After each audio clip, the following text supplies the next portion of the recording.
A continuación, tenemos la presentación del libro Gobierno y Justicia Electoral, ensayos del Diplomado Internacional en Justicia Electoral 2022-2023, una perspectiva latinoamericana y europea.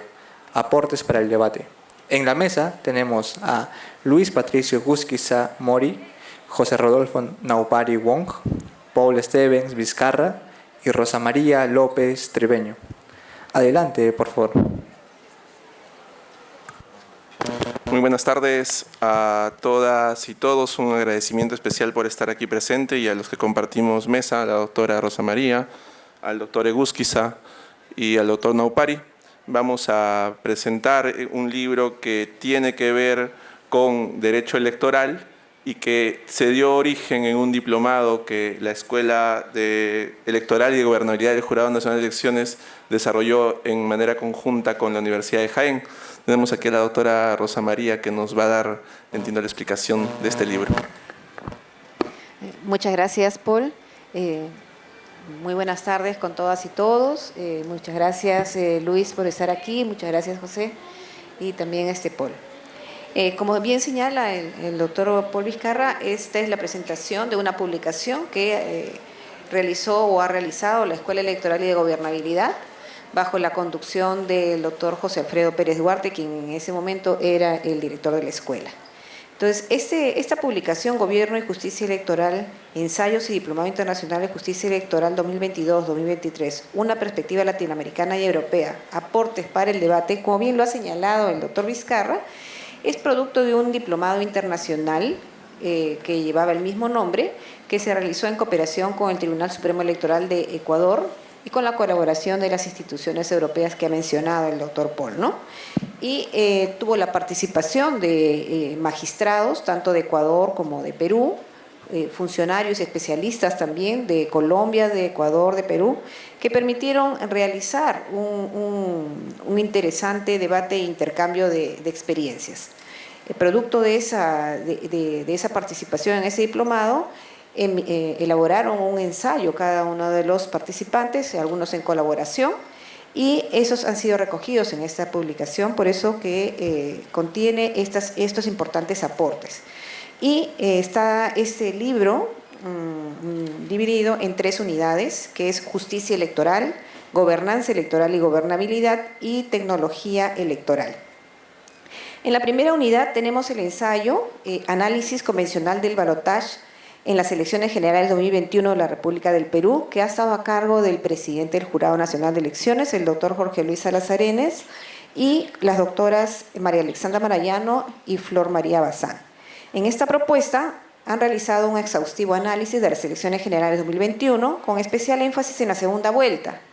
El texto permite conocer al detalle la administración de la justicia electoral en nuestro país con el estricto cumplimiento de los parámetros establecidos por la Corte Interamericana de Derechos Humanos y el marco de los distintos eventos políticos generados en dicha elección. Este documento permite concluir que en el cumplimiento de procesos electorales periódicos, elecciones auténticas, la transparencia en el actuar de la justicia electoral y la autonomía de los organismos electorales, con ello es posible fortalecer nuestra democracia. El siguiente ensayo, que es el realizado por los funcionarios Edith Ramírez y Carlos Mayer, sobre principios de actuación de la justicia electoral, independencia, imparcialidad, transparencia y eficacia, ha buscado ampliar conocimientos específicos respecto a los principios de la actuación de la justicia electoral y en particular aquellos que son inherentes a ella para solventar las dudas de los lectores sobre por qué son necesarios, ya que en general se necesitan para que nuestra sociedad sea igualitaria y sea eficaz. De esa manera, los autores ponen de manifiesto la importancia de los principios electorales que rigen en nuestro país a partir de un análisis desde la doctrina jurídica. El siguiente ensayo, Autonomía de la Justicia Electoral, la irreversibilidad en materia electoral de las resoluciones del Jurado Nacional de Elecciones como expresión de su autonomía constitucional, estuvo a cargo del magistrado Willy Ramírez Chávarri, que es miembro del Pleno, y ha destacado y pone de manifiesto el principio de autonomía y la condición de irrevocabilidad de las resoluciones que emite el máximo organismo electoral.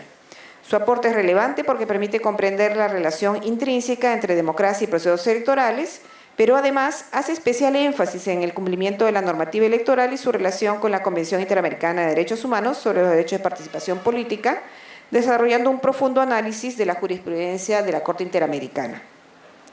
En la segunda unidad tenemos la gobernanza electoral y gobernabilidad, el artículo del doctor Jovian Sanginés, miembro del Pleno, la democracia y gobernabilidad como pilares fundamentales de los sistemas electorales. En él realiza un análisis multidisciplinario con un enfoque jurídico e histórico que conduce al autor a afirmar que una democracia eficiente solo es posible con un sistema electoral sólido e instituido en base a un Estado de Derecho que siempre deberá someterse al cumplimiento irrestricto de los derechos fundamentales. Por otro lado, la abogada Katia Serna nos presenta un ensayo de la democracia y la gobernabilidad, una reflexión desde los conceptos del derecho y la ciencia política. En él realiza una reflexión sobre los conceptos de democracia y gobernabilidad y la evolución de estos con el paso del tiempo. Cada sociedad y cada contexto histórico han redefinido el significado de la democracia y gobernabilidad y en el ensayo se profundiza en esos cambios. El licenciado David García presenta la administración electoral en el Perú, importancia, independencia, imparcialidad y confianza electoral, y ahí desarrolla el proceso que llevó a la creación de diversos centros electorales en América Latina a partir de la tercera ola de la democratización y las distintas formas de organización que cada uno de ellos ha asumido. El siguiente ensayo es el antejuicio político a los miembros del Jurado Nacional de Elecciones con la pregunta: ¿una afrenta a su independencia e imparcialidad? En este ensayo ha estado a cargo de nuestro dignísimo compañero de mesa, el doctor Paul Vizcarra, quien seguramente va a hacer alguna alusión especial el día de hoy al respecto. Él ha realizado un exhaustivo y minucioso análisis de la iniciativa legislativa que buscó establecer un antejuicio político a los miembros del Jurado Nacional de Elecciones y a las demás autoridades de los organismos electorales. En su propuesta, debate con sólidos argumentos la inconstitucionalidad de dicha propuesta, la necesidad de mantener la independencia e imparcialidad de los organismos electorales, no como un privilegio, sino como el respeto y cumplimiento a los valores democráticos, lo que constituye un aporte altamente significativo. La abogada Zulema Aliaga, en el ensayo Límites al derecho a la participación política en la Convención Americana de Derechos Humanos, el caso peruano, analiza los derechos de participación política y profundiza en el acoso político en el marco de la realidad peruana, con una mirada crítica a los vacíos de la ley y un análisis comparado en la realidad latinoamericana.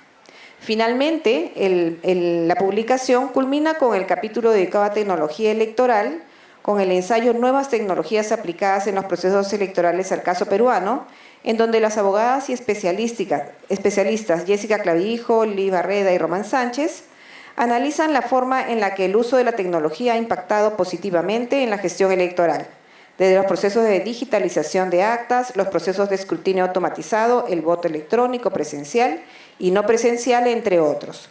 Los autores afirman que el uso de las tecnologías reduce factores de error humano.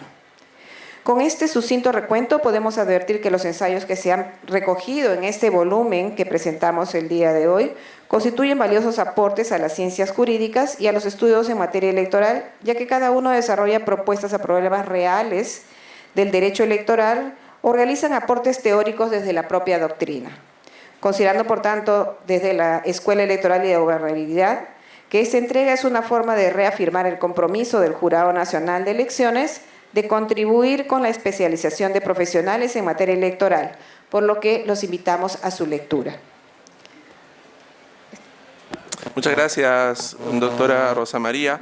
Bueno, la lógica es que vamos a tener 10 minutos para exponer algunas ideas sobre el libro, tanto el doctor Naupari como el doctor Egusquiza, respecto de lo que han podido apreciar de esta obra, que es una compilación de diversos ensayos que se han llevado en el marco, como habíamos señalado, de un diplomado que se llevó con la Universidad de Jaén, el Tribunal Contencioso Electoral del Ecuador y el Jurado Nacional de Elecciones. Doctor Egusquiza, adelante. Gracias. Bueno, buenas tardes a todas, a todos. Les hago presente el saludo de Idea Internacional. Yo vengo en representación de Idea Internacional, que es un organismo intergubernamental especializado en temas de democracia y en temas electorales. Para no olvidarme de nada, he apuntado algunas cosas y he escrito, así que les voy a leer, espero no aburrirlos. voy a repetir algunas cosas que ha mencionado ya Rosa María. Bueno, la publicación que comento esta tarde es el fruto de un esfuerzo académico llevado a cabo por el Jurado Nacional de Elecciones, la Universidad de Jaén, el Centro de Estudios Sociales y Jurídicos del Sur de Europa, y la escuela del mismo Jurado Nacional de Elecciones. En ese sentido, es producto del esfuerzo de cerca de 15 autores que abordan un amplio espectro de temáticas electorales. Esto en sí mismo ya es de gran valor porque en Perú aún se publica poco sobre estos asuntos. A este valor intrínseco se agrega que los ensayos han sido escritos por funcionarios de todos los niveles del propio Jurado Nacional de Elecciones. Esta buena práctica, que es la producción de conocimiento desde dentro del organismo electoral, es algo que saludamos y esperamos seguir de cerca en el futuro. Desde hace mucho conversamos con gente amiga en el Jurado Nacional de Elecciones de que es fundamental potenciar el desarrollo del derecho electoral en el Perú.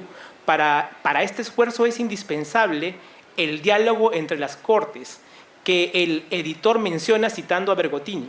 Pero me permito agregar que el diálogo, también es importante el diálogo con la universidad, porque la rama del derecho que nos reúne aquí se nutre de los abogados en formación, que desde el litigio, el estudio, se dedican a trabajar este tema. También es importante la conversación con otras ciencias, como las tecnologías y las propias ciencias políticas. Vamos al libro. La publicación ha optado por el ensayo, un género que sin dejar de ser académico permite la reflexión personal y el diálogo con el lector. En ese sentido, los 9 ensayos cumplen con el objetivo en 3 niveles. Ofrecen información básica sobre la materia que tratan. Con ello conversan con el estudiante, con el periodista, con las personas que se quieren informar. Presenta además información comparada y analizan los nudos de cada problemática en sus principales aspectos. Con ello dialogan con la academia peruana y de la región. En un tercer nivel, presentan la reflexión de autores y de autoras y en varios casos se reflexiona sobre una conexión que a veces se nos escapa en el fragor de los litigios y la resolución de controversias. Todas estas materias están vinculadas directamente a la salud de nuestra democracia, sobre todo en estas épocas difíciles. La publicación presenta numerosos temas. Un análisis de convencionalidad sobre las nulidades resueltas en la segunda elección presidencial de 2021, el análisis de principio de actuación de justicia electoral, los ensayos que abordan la autonomía de la justicia electoral y presentan argumentos contra las amenazas presentes y futuras, el análisis de participación política en el Perú a la luz de la Convención Americana de Derechos Humanos, que particularmente me ha gustado mucho, la implementación de nuevas tecnologías en los procesos electorales, entre otros, que creo que este último ensayo también es algo que se puede ir ampliando y se puede ir mejorando. Me parece a mí también un acierto incluir un capítulo sobre nuevas tecnologías. En cada caso debería abrir, cada texto debería abrir un debate y cada texto puede abrir además una clase en la universidad, en un diplomado, etc. He ahí otra contribución que creo que tiene este esfuerzo editorial. Finalmente, yo quiero expresar mis felicitaciones a los autores, a las autoras, pero desde el plano personal me permito felicitar a mis ex compañeros de trabajo del Jurado Nacional de Elecciones, con los que he trabajado no hace mucho tiempo. En primer lugar a José Alfredo Pérez Duarte, pero también a Flor Bazán, a David García Villalobos, a Jessica Clavijo y a Román Sánchez, que conociendo su trabajo, sabiendo su trayectoria, sé que se han hecho un tiempo en sus dilatadas agendas para trabajar, empeñarse, elaborar un texto que siempre es un parto complicado. Así que muchas gracias por la invitación y nada, eso es todo por mi parte. Muchas gracias, doctor Egusquiza. A continuación, el doctor Naupari también nos va a dar algunas apreciaciones respecto del libro y luego volveremos para comentar ya algunos temas concretos de las publicaciones. Muy buenas tardes con todas y todos. Agradecido con, evidentemente, el Jurado de Elecciones y, en particular, con el doctor Vizcarra, la doctora Rosa María y, desde luego, con el presidente por la invitación a poder comentar esta publicación, lo cual yo resaltaría desde el título, Aportes para el debate. ¿Por qué yo resaltaría incluso esta última parte de la denominación del libro? Porque lo que se está tratando de buscar es dejar sentada la posición institucional, porque al final del día fundamentalmente son ensayos de funcionarios y funcionarias del jurado, del sistema electoral. No es que a través de esta publicación se pretende imponer una posición o se pretende sostener que la posición del jurado es la única verdad. Lo que busca esta publicación es acercar a la ciudadanía la posición del jurado y que se interactúe, se confluya, se puedan recabar posiciones institucionales de otros organismos, de otras corrientes que pueden tener una posición distinta, pero la idea es debatir sobre la base de ¿qué? Sobre la base de argumentos, ¿no? Y es por eso que es sumamente importante. El jurado tiene la escuela, el TSE tiene su centro de estudios constitucionales, el Congreso tiene su centro de investigaciones parlamentarias y a través de esos órganos que provienen de esas instituciones se tendrá que debatir, por ejemplo, sobre el tema vinculado con los proyectos de reforma constitucional, temas, por ejemplo, antejuicio, juicio político, si quisiéramos hablar del tema del Congreso, o la delimitación de los alcances de la potestad reglamentaria del jurado, si quisiéramos hablar de la posición del Tribunal Constitucional a través de sus sentencias, o la interpretación constitucional de los requisitos e impedimentos para ser candidato, que en su momento ha desarrollado también el Tribunal Constitucional. Así que desde ese punto habría que resaltar también ese tema. Y también habría que señalar o que resaltar el hecho de que esta publicación permita ir mucho más allá del mero dato, de la mera resolución. Estas publicaciones lo que buscan es ahondar en los argumentos de las resoluciones del jurado, sean resoluciones jurisdiccionales, sean normas, o eventualmente sea una visión que pueda tener el jurado y que haya sido plasmada en un reglamento o una decisión jurisdiccional, o eventualmente una opinión sobre un proyecto de reforma constitucional. Y eso, desde nuestro punto de vista, le da un valor agregado. No es que simplemente trato de ver cuántas actas observadas hubo, cuántas nulidades se resolvieron o cómo se resolvieron, sino porque se trata de profundizar de por qué se opinó como se opinó o por qué se resolvió sobre cómo se resolvió. Y en ese sentido, creo que otro elemento a resaltar de esta publicación es que se podría ser considerado, como poco lo ha mencionado también el doctor Egusquiza, como un punto de partida para profundizar o elaborar ensayos en las siguientes ediciones de este mismo diplomado. Por ejemplo, respecto al primer artículo, podría haberse profundizado y podría profundizarse en artículos posteriores sobre el análisis de convencionalidad, ya no tanto de cómo se resolvió el balotaje en sí mismo, sino sobre cómo se resolvieron las solicitudes de inscripción de lista de candidatos o las tachas o se interpretaron las exclusiones. Por ejemplo, tranquilamente también respecto de ese mismo tema podría profundizarse o hacerse un análisis de convencionalidad, porque se menciona, por ahondarse en ello, sobre por qué era compatible con la convención que se pudieran resolver algunas causas sin audiencia, independientemente de lo previsto en el artículo 35 de la Ley Orgánica de Elecciones.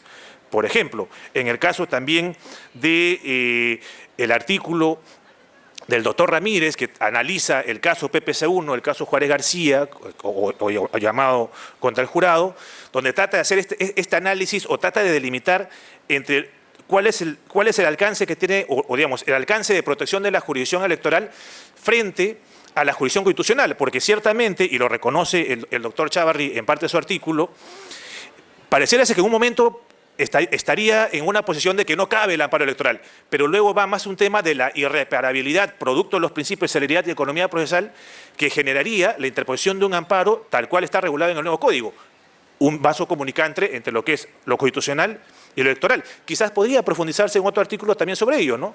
Es decir, podría darse un procedimiento de amparo especial o eventualmente cómo debiera ser una tutela restitutiva en un proceso de amparo cuando verse sobre materia electoral, o en todo caso, cómo debiéramos interpretar que el jurado es el supremo intérprete en materia electoral, siendo el derecho a elegir y ser elegido un derecho constitucional, y la jurisdicción constitucional evidentemente tutela derechos fundamentales. Ahí hay un punto de confluencia. Por ejemplo, en el caso también del muy interesante artículo, el del doctor Vizcarra, donde analiza, por ejemplo, el tema justamente del juicio político a la luz de, tal cual está regulado, a la luz de los principios de independencia e imparcialidad, y la forma como está estructurado el procedimiento, por ejemplo, podría llamar a una reflexión sobre si el juicio político, no necesariamente, como lo alerta el doctor Vizcarra, no propugnar la eliminación del juicio político, pero sí quizás esas críticas irradiarlas o en todo caso ahondar en ellas en lo que se refiere a los órganos jurisdiccionales, más aún en una coyuntura como la actual, en la cual se tienen denuncias constitucionales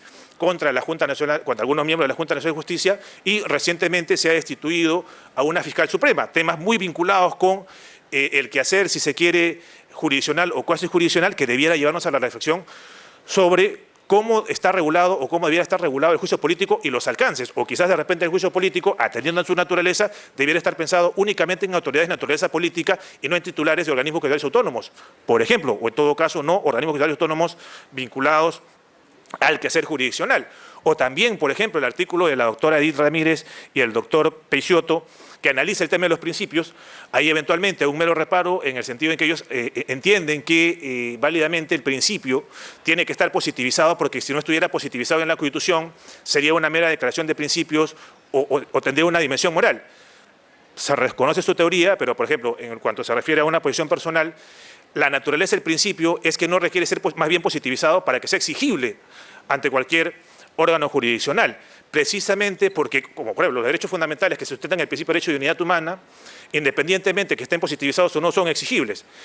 Y en el ámbito de los principios, tranquilamente podría hacerse una segunda parte de ese artículo, en tanto y en cuanto ya tenemos un título preliminar de la LOE que reconoce incluso más principios que los que se han tratado de analizar en este artículo, ¿no?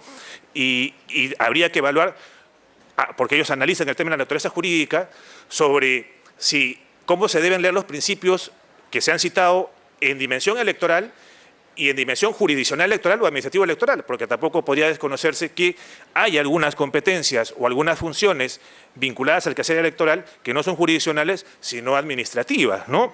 Y también, eventualmente, sin duda, destacar el artículo del doctor García, en tanto y en cuanto analiza de manera muy sistemática la distribución de funciones de una perspectiva comparada, cómo se componen, quién los elige, si son autónomos o son parte de la rama judicial, porque a partir de ello podríamos llegar a determinar, en una eventual propuesta de reforma, quién debiera controlar, cómo lo debiera controlar y sobre la base de qué. Me parece un muy importante aporte. Y en el caso de la doctora Zulema Aliaga, su artículo también me parece muy interesante porque ella complementa, por decirlo de alguna manera, el primer artículo, en tanto que sí trata de analizar algunos casos de manera puntual a la luz de la Convención Americana, cita incluso cómo a nivel de las resoluciones se hizo ese análisis de convencionalidad, y en el caso específico del acoso político, ella hace un análisis bien interesante, ¿no? Porque aún reconociendo que la positivización del acoso político está en clave de delito, más allá de que no sea reglamentado en virtud de lo previsto en el segundo párrafo de ese artículo de la LOE, considera que la regulación tal cual está es insuficiente e incluso apunta a que de repente el acoso político debiera ser sancionado desde una dimensión también política, es decir, que limite el derecho a elegir y ser elegido, y no solamente eventualmente una sanción económica de multa o una sanción administrativa. Y hay un tema bien interesante porque nos permitiría analizar, para la redundancia, el tema de la proporcionalidad, ciertamente, de las sanciones que podrían tener en el ámbito del acoso político a la luz justamente de los principios y derechos que se quieren salvaguardar respecto de ello. Y sin duda también, ¿por qué no? Podría hacerse una parte 2 del artículo de la doctora Jessica y la doctora Liz, en tanto que ellos incluso refieren efectivamente el reconocimiento de la necesidad de la auditoría. Habría que ver cómo serían los mecanismos electrónicos con auditoría y sin auditoría. Ahorita solamente se exige auditoría para el voto electrónico, pero evidentemente, y ellos lo mencionan también en su artículo, ¿qué ocurriría si es que se exigiera auditoría previa para implementación de cualquier plataforma tecnológica en el ámbito de la jurisdicción electoral? Tema no menor, si por ejemplo recordamos que el título preliminar, a propósito del artículo sobre principios de la LOE, ahora reconoce el principio de interoperabilidad, pero a la par de reconocer el principio de interoperabilidad, más bien dice que no se pueden establecer procedimientos exclusivamente electrónicos, porque siempre tendría que haber un mecanismo de presentación física de documentos en el ámbito de los procedimientos electorales. Y yo agradecer nuevamente la invitación y invitarlos justamente a leer esta publicación, que sin duda los va a motivar a seguir estudiando y eventualmente a complementar los ensayos que aquí se ha tenido a bien recoger. Muchas gracias, doctor. Muchas gracias, doctor Naupari. Como han señalado nuestros comentaristas y la doctora Rosa María, este libro es una publicación conjunta y se plasma en él el esfuerzo de funcionarios del Jurado Nacional de Elecciones para explicarle tanto a los abogados y a la propia ciudadanía qué funciones desarrolla el Jurado Nacional de Elecciones y cómo las desarrolla. Se habla mucho en el libro de algo que está muy en boga en la actualidad, que es la independencia de los órganos electorales. Y sobre ese punto quisiera tomarme algunos minutos para comentarlo hacia ustedes, y que tiene relación con el artículo que tuve la oportunidad de presentar para este diplomado y que fue seleccionado para ser publicado junto con otros artículos de otros colegas. Creo que en la historia reciente de nuestro país, nunca antes el sistema electoral había estado tan en boga de la gente de a pie, de la gente que no es especializada en estas materias, ¿no? Y hace como 2 años no dejamos de hablar del sistema electoral, y en específico y en mayor medida del Jurado Nacional de Elecciones. Es más, me parece que la ciudadanía conoce mucho a los integrantes del sistema electoral, al presidente del Jurado Nacional de Elecciones, porque sale día por medio en la prensa. Y ahí hay un tema que creo que es esencial, que todos los ciudadanos que formamos parte de este país, estamos a puertas de cumplir 200 años de independencia, debemos tener en cuenta. Yo quisiera leerles una parte breve del ensayo que escribió la doctora Edith Ramírez y el doctor Mayer Peixoto, que son 2 funcionarios de regiones. Una de ellas trabaja en la ODE, o en la oficina desconcentrada de Lambayeque, y otro en la oficina desconcentrada de Loreto. Se juntaron para hacer este ensayo, y ellos recopilan al autor Rosales y dicen que las controversias resultantes de los procesos electorales eran resueltas por órganos políticos, y los mismos atendían a criterios de negociación y oportunidad del partido político gobernante al momento, lo cual trajo como resultado autoridades ilegítimas. Claro, cuando no teníamos Jurado Nacional de Elecciones, o cuando no había un sistema electoral sólido como el que tenemos en este momento, ¿cómo se resolvían esas controversias electorales? Eran los propios políticos los que decían quién ganaba la elección, y ello repercutía directamente en la legitimidad de origen de esos políticos elegidos, de esos funcionarios públicos de elección que luego pasaban a desarrollar la función como presidente, vicepresidente, congresistas, senadores, diputados, el cargo que ellos desarrollan. Entonces, ahí creo que se centra la importancia de tener un sistema electoral y un Jurado Nacional de Elecciones independiente y autónomo. Conceptos que para los que conocemos derecho, los que hemos tenido la oportunidad de estudiar esta bonita carrera, podemos desarrollar, podemos comprender. Pero que también es importante que todos tengan noción de ello. Cuán importante es que los órganos del sistema electoral actúen con esas 2 condiciones, autonomía e independencia. ¿Por qué? Porque eso redunda luego en el bienestar de la propia sociedad. Porque las autoridades que son electas bajo este sistema en que una entidad organiza el proceso electoral, otra entidad fiscaliza el proceso electoral, otra entidad nos da el padrón y desarrollamos el proceso electoral que todos ustedes conocen, desde los miembros de mesa hasta la última instancia en materia electoral, garantiza que luego las autoridades que sean electas tengan la legitimidad necesaria para realizar las acciones que ellos quieran realizar en mejora de las condiciones para la ciudadanía. Entonces, ahí se centra la importancia del órgano electoral.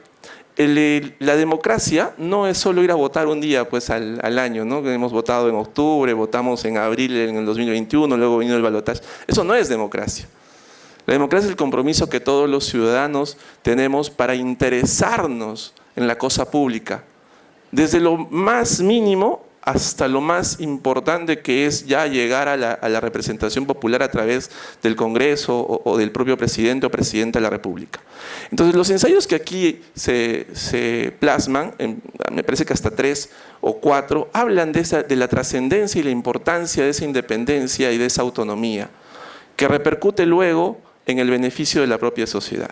Entonces, yo los invito a revisar. Los ensayos son escritos si bien tienen algunas cuestiones técnicas, es un lenguaje coloquial que cualquier persona pueda entender y pueda conocer y tener una idea de lo que hacemos en el sistema electoral.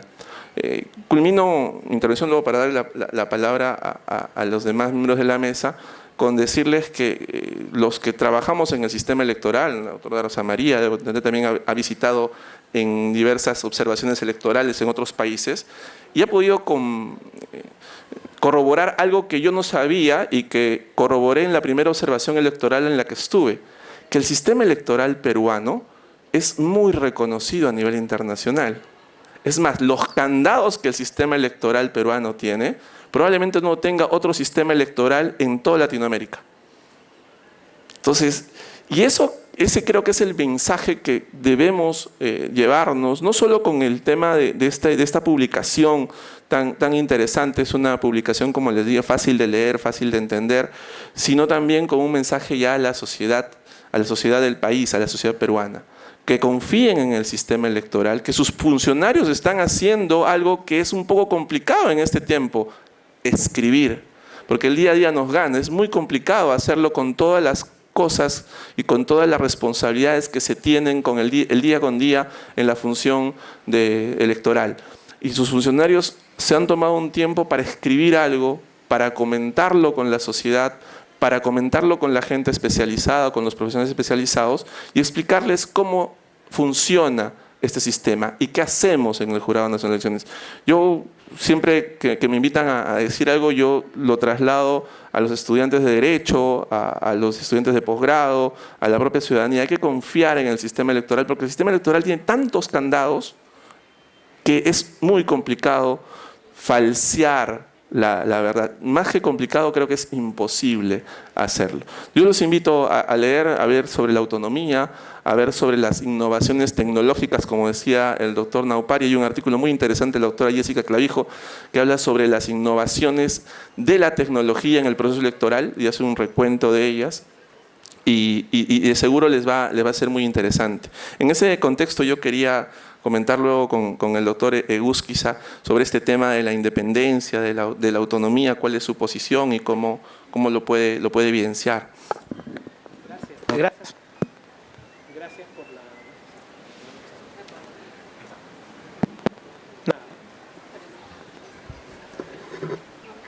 Ok, mejor que está conectado. Bueno, gracias por la pregunta. Creo que las publicaciones, la elaboración de estudios, etcétera, todas responden a un momento también, ¿no? A los temas que se están discutiendo en el momento. Y en el libro se nota eso, ¿no? La preocupación de los académicos, la preocupación de los funcionarios, porque hay una institucionalidad que podría estar bajo ataque, ¿no? Un ataque diverso, digamos, un ataque de repente no intencional, y digamos, producto de un resultado electoral, ¿no? Ni siquiera es basado en algún tipo de evidencia. Entonces, un problema o una contingencia electoral, porque es una contingencia electoral perder la elección, nos ha traído a este momento a una discusión sobre la autonomía y ante quién debe responder, por ejemplo, por sus errores, falencias o los organismos electorales, ¿no? Y estamos en un momento en el que la discusión es un organismo político, el juicio es de naturaleza política, deciden los votos, deciden los argumentos, ¿quién procesa a quién? ¿No? Este es un proceso que se compone o se resuelve a través de un proceso con debido proceso, con unas instancias suficientes o con un tribunal calificado, un organismo calificado para determinar responsabilidades. El Tribunal Constitucional recientemente ha señalado que el informe de una comisión sobre la existencia de un fraude electoral es nulo. Es un informe bastante grande, con acusaciones bastante gruesas sobre todos los organismos electorales, ¿no? Es un informe, me parece que tiene como 400 páginas. La mayoría de esas páginas están destinadas a cuestionar algunos elementos o algunos temas que en el proceso electoral o durante la sustanciación del proceso electoral quedaron claros. Quedaron claros para los organismos internacionales, quedaron claros inclusive para los partidos políticos. Entonces, la autonomía no es una cosa abstracta en el cielo ni una cosa que no se puede tocar, digamos. Es tangible y es esencial para la democracia. Sin la autonomía, sin que el órgano que va a decidir o que va a resolver un conflicto electoral goce de algún nivel de neutralidad, estamos en un partido inclinado, en un partido sin VAR, en un partido sin posibilidades de que los hechos se sobrepongan a las creencias o a las conveniencias. Entonces, me parece que es acertado por parte de la publicación centrarse en este momento en esa discusión, poner los elementos a la discusión y ver por qué es importante, por qué este es un elemento esencial en la naturaleza de un organismo electoral que imparte justicia. Gracias.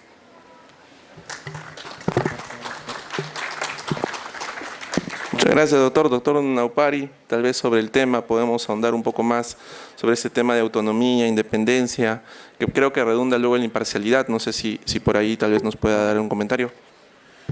Muchísimas gracias. Bueno, ciertamente la independencia va a estar vinculada efectivamente a la garantía de que un órgano jurisdiccional se encuentre ajeno justamente a presiones de naturaleza política, ¿no? De ahí que particularmente, justamente yo considero que en tanto que es un principio de derecho, una garantía del ejercicio de la función jurisdiccional, el principio de independencia debiera conllevar a una revisión en general sobre si es que debiera o no validarse un juicio político contra órganos jurisdiccionales, no solo los electorales. Pero ¿por qué es más grave en el ámbito electoral? Por la naturaleza de las funciones que ejerce y por quién podría terminar siendo quien te juzgue en ese juicio político, un poco como lo que justamente lo señala en su artículo el doctor Vizcarra, ¿no? Ahora, ojo, y en ese aspecto creo que sí hay que quedar claros, la autonomía no es autarquía ni tampoco se está planteando que no exista controles. El tema es quién controla. O sea, creo que ahí habría que hacer una distinción. Efectivamente, al final del día si hay la presunta comisión de un delito, evidentemente tendrá que ser pasible después de una investigación en el ámbito del Ministerio Público, del Poder Judicial, que determinará la responsabilidad penal. Ahí incluso eventualmente podría discutirse si es que corresponde o no otorgarle la prerrogativa del antejuicio político a los funcionarios del sistema electoral que hoy por hoy no lo tiene. Ahora, el otro nivel es, debiera existir responsabilidad administrativa funcional respecto a los miembros del sistema. Recordemos que jefe de OMPE y jefe de RENIEC por falta grave, ¿quién los sanciona? ¿Quién los pone? ¿Quién los pone? La JNJ. Entonces ellos por falta grave pueden ser removidos por falta grave por la JNJ. A los miembros del Pleno del Jurado, ahí habría que analizar si eventualmente existiese una eventual infracción o presunta responsabilidad funcional, ¿quién debiera sancionar? Queda claro que por la naturaleza de funciones y la salvaguarda justamente de la independencia, no pudiera ser un órgano de naturaleza política, como el Congreso. Debiera pensarse, eventualmente, quién debiera ser y bajo qué estructura de procedimiento para que garantice también la autonomía. Pero nuevamente, como bien también lo señala, en un Estado cuyo democrático de derecho existe un sistema de pesos y contrapesos, sí. ¿El sistema electoral está en contra del sistema de pesos y contrapesos? No. El tema es la naturaleza del control, la oportunidad del control y las consecuencias jurídicas de ese control, porque tendría que en principio que quedar claro que el principio de preclusión no podría llevarnos a que de repente a situaciones de revertir cosas cuando el proceso ya acabó, y es un poco lo que también trata de analizar cuando evalúa este diálogo entre la jurisdicción electoral y la jurisdicción constitucional el doctor Willy Ramírez. Sería mi consulta. Muchas gracias. Para hacer la tercera ronda, ya la ronda final por el tiempo que se nos ha dado, quisiera tal vez conocer su apreciación sobre justo lo que terminaba de decir el doctor Naupari. El doctor Naupari habla sobre un artículo, específicamente el artículo del doctor Willy Ramírez, miembro del Pleno, que habla sobre la autonomía de la justicia electoral y la irrevisabilidad en materia electoral de las resoluciones del Jurado Nacional de Elecciones como expresión de su autonomía constitucional. Y esto es algo que los abogados hemos conocido históricamente como el choque de las altas cortes, ¿no? En España una, entre comillas, batalla campal entre el Tribunal Supremo Español y el Tribunal Constitucional Español. Para ver quién es el que tiene al final la última palabra en algunas cuestiones. Y que en algún momento, por historia de la función, pasó entre el Jurado Nacional de Elecciones y el Tribunal Constitucional. No sé si fue en la época del doctor...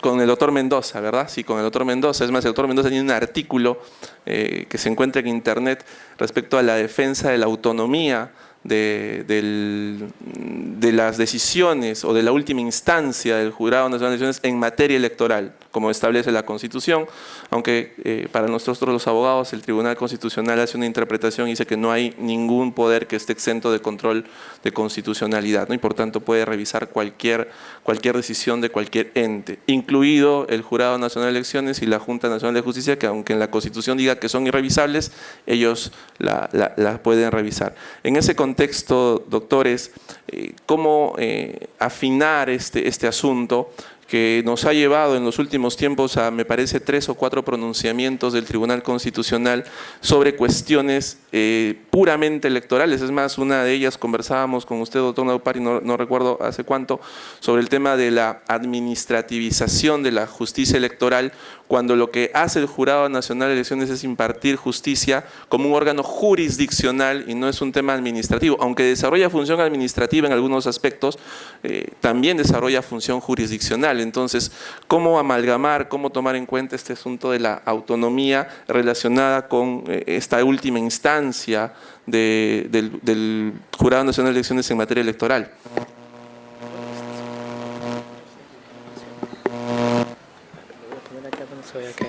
Sí, yo creo que ahí hay varios elementos, ¿no?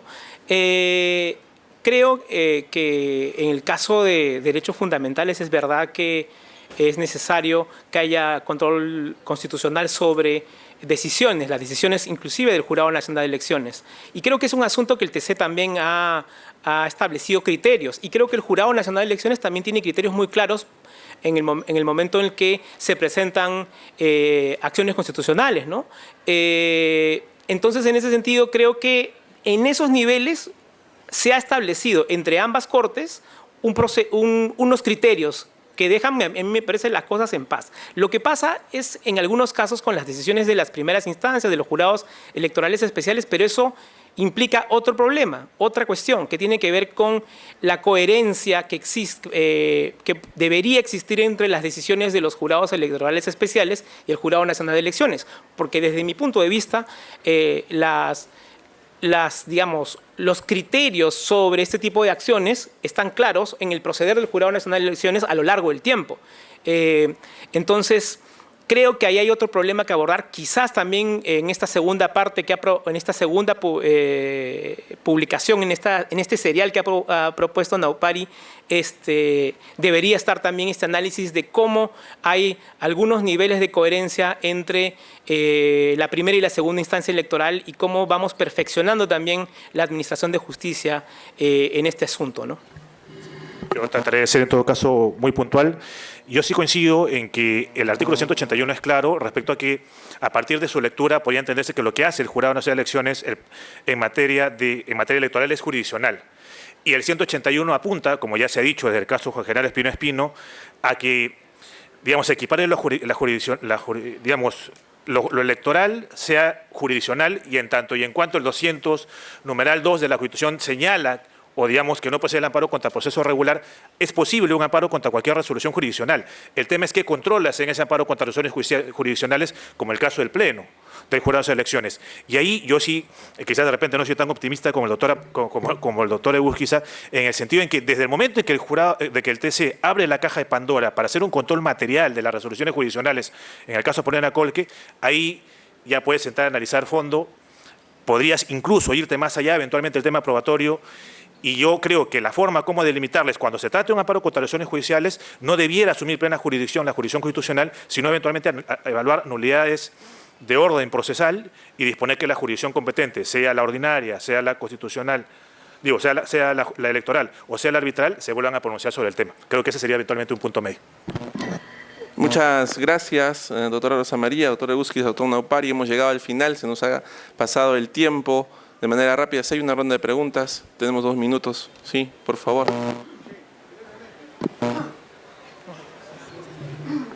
Tal vez le puedan alcanzar. Bueno, sí se le escucha.